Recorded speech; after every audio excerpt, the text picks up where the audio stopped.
ഇന്ന് അന്തരിച്ചുപോയ ശ്രീ വേണു നാഗവള്ളി, അദ്ദേഹം അച്ഛൻ്റെ ക്ലാസ്മേറ്റ് ആയിരുന്നു. അപ്പം അദ്ദേഹവുമായിട്ട് 80കളുടെ ബിഗിനിങ്ങിൽ കവി കുഞ്ചുപിള്ളയുടെ സ്മാരക ദിനമാണ് ഞാൻ ആദ്യമായി മേനോൻ സാറിനെ കാണുന്നത്. വെളുത്ത് കൊലുന്നനെ സ്വർണ്ണ നിറമുള്ള ഒരു മേനോൻ സാർ.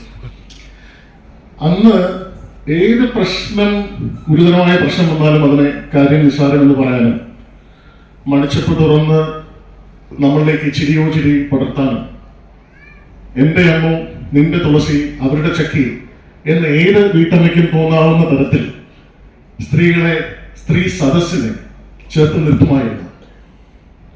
മനോഹരമായ ഫിലോസോഫിക്കലായിട്ടുള്ള സിനിമകൾ എനിക്ക് അദ്ദേഹം പറയുന്നൊരു കാര്യമുണ്ട്. അതായത് 100 ദിവസത്തിന്റെ ബോർഡ് കണ്ട് കണ്ണ് കഴിച്ചു എന്ന് പറയുന്ന ഒരു സംവിധായകനുണ്ടെങ്കിൽ അത് അദ്ദേഹം മാത്രമാണ്. അതായത് 100 ഡേയ്സിന്റെ ബോർഡ് തന്റെ സിനിമകൾക്ക് കണ്ട് കണ്ണ് കഴിച്ച ഒരു സംവിധായകൻ. അത് ഒരു ഓവർ